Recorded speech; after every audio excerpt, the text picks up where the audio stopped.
Staff Sergeant Maria Santos stood in the corner of the officers' dining hall, holding a tray of coffee cups. Her jaw clenched so tight it ached. Around her, generals and colonels discussed strategy and operations, while she refilled their drinks like she was invisible. This wasn't what she'd signed up for when she'd joined the Army 12 years ago. Her company commander, Captain Dixon, had made it clear this morning. "Santos, we need servers for the strategic planning conference. You're on lunch duty." It didn't matter that she was an intelligence analyst with 2 combat deployments. It didn't matter that she had more field experience than half the junior officers in the room.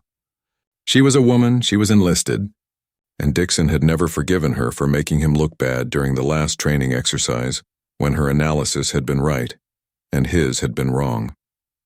Maria moved between tables, pouring coffee, clearing plates, keeping her eyes down. She'd learned long ago that some battles weren't worth fighting. She'd file this away with all the other small humiliations, the casual disrespect, the assumptions that she was support staff rather than a combat veteran.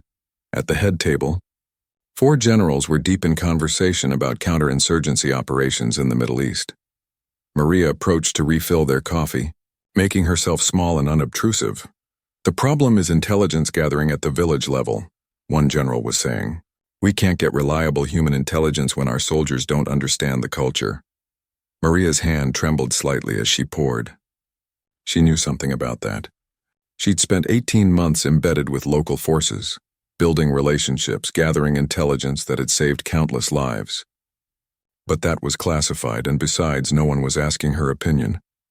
She was turning to leave when one of the generals, a silver-haired man with sharp eyes, glanced up at her. His gaze dropped briefly to her chest, and Maria felt the familiar flush of anger rising. But then his eyes focused on something specific. He was staring at her uniform. "Sergeant," he said sharply, causing the entire table to fall silent. "Is that a silver star?" Maria's hand instinctively went to the small ribbon on her chest, 3rd from the top. She'd almost forgotten she was wearing her dress uniform. "Yes, sir." The general stood abruptly, his chair scraping loudly. "For what action?" The room had gone completely quiet now. Maria felt dozens of eyes on her, including Captain Dixon's furious glare from across the room. "Wardak Province, Afghanistan, sir. 2019. The general's eyes widened. "Wardak, the village extraction?" He turned to the other generals. "Gentlemen, this is the soldier I was telling you about. The analyst who single-handedly held off an enemy assault while coordinating the evacuation of 37 civilians and a special forces team." Maria's throat tightened. She hadn't expected anyone here to know that story. "You carried a wounded captain 3 clicks through enemy territory," the general continued, his voice rising with intensity. "You called in danger close airstrikes while under direct fire. You saved 17 American lives and countless Afghan civilians." He turned to face her fully, coming to attention. "And we have you serving coffee?" Captain Dixon had gone pale, standing frozen near the entrance. The general's voice cut through the room like a blade.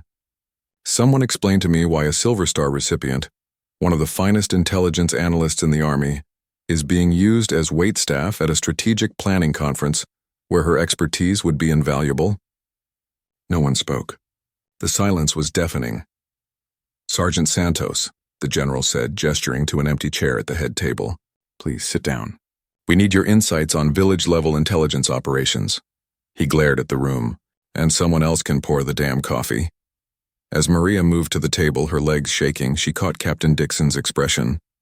It was a mixture of embarrassment and rage, but she didn't care anymore. For the first time in months, she felt like a soldier again. The general extended his hand as she sat. "General Marcus Webb, I've read your after-action report, Sergeant. It's an honor to finally meet you." He paused, then added loudly enough for the entire room to hear, "And I apologize on behalf of the United States Army that you've been treated with anything less than the respect you've earned and deserve." Maria shook his hand, finding her voice. "Thank you, sir." As the meeting resumed with her now at the center of it, contributing her hard-won knowledge to the discussion, Maria realized something important. The medals on her chest weren't just ribbons and metal. They were proof. Proof that she'd earned her place, proof that she belonged, proof that no small-minded officer could ever take away what she'd accomplished. If this story touched your heart, subscribe to our channel for more inspiring tales of courage and recognition. Hit that like button and share this with someone who needs to hear it today.